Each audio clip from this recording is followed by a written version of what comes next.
Сега, една много важна тема. Подготовка за евентуални манипулации на вота през май. Показват кадри от скрита камера, с които Нова телевизия разполага. Видеоматериалът е заснет в хотела на бившия депутат от ГЕРБ Емил Димитров в Петрополе. Там представители на протестиращите се обучават в това как да си осигурят повече гласове на вод. Дали скандалните разкрития доведоха до първия разпад на коалиция, регистрирана за изборите в ЦИК, обобщава Мария Цънцарова. Нашата задача е да си видим целевите групи и всеки да се раздели по неговата целева група и да ходим да се намерим нужните хора. Това е движението на Стоичков. Организира се от Емил Димитров, под егидата на Стоичков, и те, естествено, те си поддържат ГЕРБ. Въпреки че се явяват като... Явяват се като Орлов мост. Аз смятам, че това обединение може да извади 30 000 застъпника, мога да ги извади. Вярвам, че времето е кратко, вярвам, че е надзор, но ако извадим 30 000 застъпника, гласовете ще дойдат, повярвайте. Няма човек, който да не може да закара 10 човека да гласува.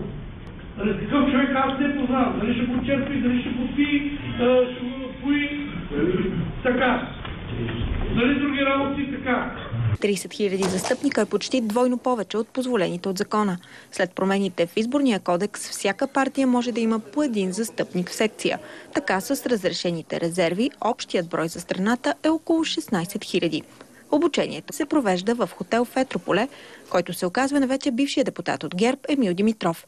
В деня на обучението Димитров все още е член на ГЕРБ. Ден по-късно той е отлъчен от партията, защото като депутат е действал в конфликт на интереси. От понеделник ви ще имате посочен къде ви е офиса, кой ви е водача на листата и ще знаете поне за първата седмица какъв ви е план. Темата беше как да се организират изборите така, че да се спечелят с огромно мнозинство. Всеки от нас ще има ресурс, с който да разполага, да черпи хората, които ще гласуват.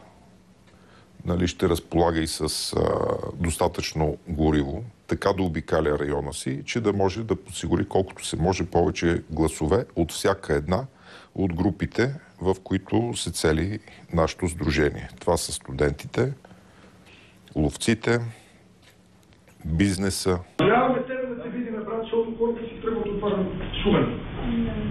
Не е правда да се обадиш на Емил. Аз ще е тогава до Емил да видя. Как ми се нагоре, брат? Самият Емил Димитров го виждаме в почивката на обучението, в компанията на хората от семинара. Другото познато лице е неформалният лидер на феновете на ЦСК – Димитър Ангелов Дучето. Момчета, моля ви да останете. На събирането за на здраве се появява още едно лице – лидерът на ВМРО Красимир Каракачанов. Как Емил Димитров, Красимир Каракачанов и Дучето готвят избори заедно, отговорите предстоят. Мария е при нас в студиото. Каква е реакцията на хората, които видяхме в материала? Успя ли да разговаря с тях? Първо да уточня, че това, което показваме, всъщност е една много малка част от цялостното разследване, което изследва как в момента държавата и партиите в нея се готвят за предстоящите избори. Разбира се, потърсихме реакцията на хората, които ви показахме. Христо Стоичков отказа да разговаря с нас. Имахме среща с Емил Димитров, който така и не се появи на нея, въпреки че му обяснихме, че има какво да коментира на практика. И така останахме без обяснението на засегнатите страни. Ние започнахме да изследваме цялостната организация на това студентско движение и се натъкнахме на много любопитни факти, които обаче ще ви покажем в неделя.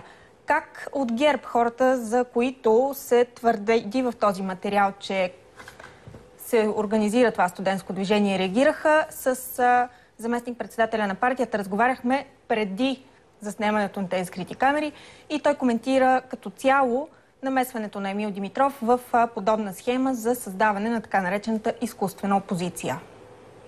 Емил Димитров няма да бъде в листата на политическа партия ГЕРБ.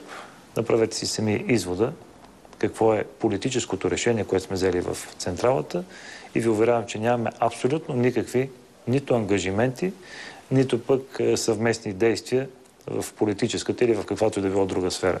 Защото знам, че той по принцип е човек, който се занимава с икономически негови си цели. Възможно ли е? Допускате ли той да стои зад подобна организация? Разбира се, че имам много предположения и имам доста обосновани предположения. Но сами разбирате, че в качеството ми като шеф на предизборния щаб на основната политическа формация, не смятам, че си заслужава човек да коментира някой или някакви бъдещи политически субекти. Мария Сенцарова в студиото на Нова. Благодарим ти. Благодарим за това, но цялото разследване на Мария може да гледате тази неделя в темата на Нова, веднага след централните ни новини. Благодарим още веднъж.